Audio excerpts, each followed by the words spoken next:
is his message, or will his message be when he's there to would-be migrants who may be confused about what the United States' immigration policies are right now, given the back and forth over Title 42? And is there any specific action that he wants President Lopez Obrador to take to help lower the number of illegal border crossings?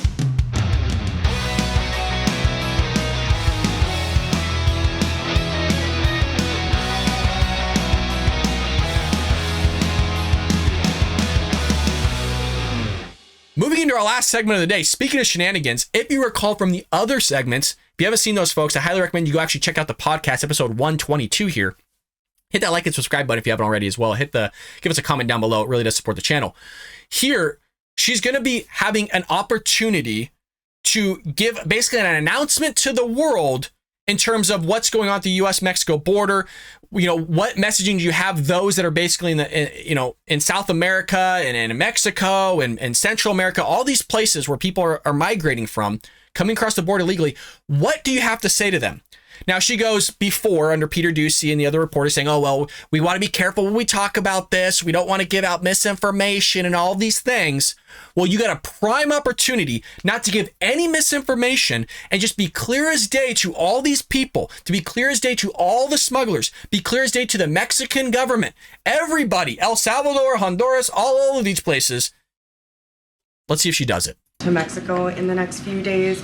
What is his message, or will his message be when he's there to would-be migrants who may be confused about what the United States' immigration policies are right now, given the back and forth over Title 42?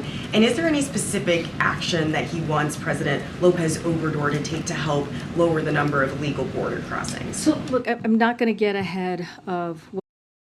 Let's just see if she says she's not going to get ahead. Doesn't mean she's not going to answer it. Let's see. The mouthpiece of the leader of the free world, folks, give an awesome answer to an awesome question, a layup of one that you could just give the most clear possible answer you can ever have been given, a layup of a one. Let's see how she answers this. $180,000 of taxpayer dollars going to work. Let's see it, boys. What's going to be discussed or what's going to be on the agenda. We'll certainly have more to share in upcoming days as we get closer to the trip on January 9th. Look, irregular migration is certainly one of the key issues facing our hemisphere, and it will certainly be one of the important topics of discussion at the NALS, right? That is something that certainly will be discussed. The president is looking forward to meeting with Mexico and Canada to continue coordinating a regional response, which you have seen over the past several months to irregular migration in the region, including through the continued implementation of the principles outlined in the Los Angeles Declaration on Migration and Protection. So we have been... There you go, Karine. Read that binder. Read the binder that has zero answers to any of the questions in that room. Even when somebody proposes a question that says the word China in it, or immigration, or South, whatever it is, if you could just find that one word in one of those paragraphs in there, you'll read it, lady. Oh, you'll read it. Boy, oh boy, this is unbelievable.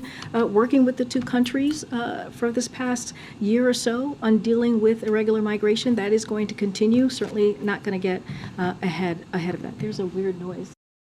Of course, she's not going to get ahead of it. And I would also like to point out, she's saying she's working with the two countries. She's working with Mexico and other places like that. Folks, literally, we had video here on the Bald Brad Show showing Mexican authorities freaking driving them. They're escorting these 20 buses of illegal immigrants to the border. What do you mean working with them? Oh boy, are you working with them, Karine? Because you're doing everything you possibly can to make sure that we have wide open borders. But then you're going to give the messaging that the border's secure. She literally does that. You had Kamala Harris do that as well. We don't ever hear Joe Biden talk about the border because Joe Biden just doesn't talk to anybody. If he does, he's rambling or going on about some story that actually doesn't make sense or never really actually happened. Usually that's coming in the form of a family story. But you also have that from DHS Secretary, the guy that's running the show down there, saying the border's secure in front of Congress. He literally lied to Congress and said the border's secure. How the hell is that dealing with reality? But hey, you know, folks, I know we say the same thing here always on the Bald Brad Show, but there you have it. I hope you enjoyed that clip from the Bald Brad Show. If you did, make sure to hit that subscribe button so you can stay up to date on all our future content.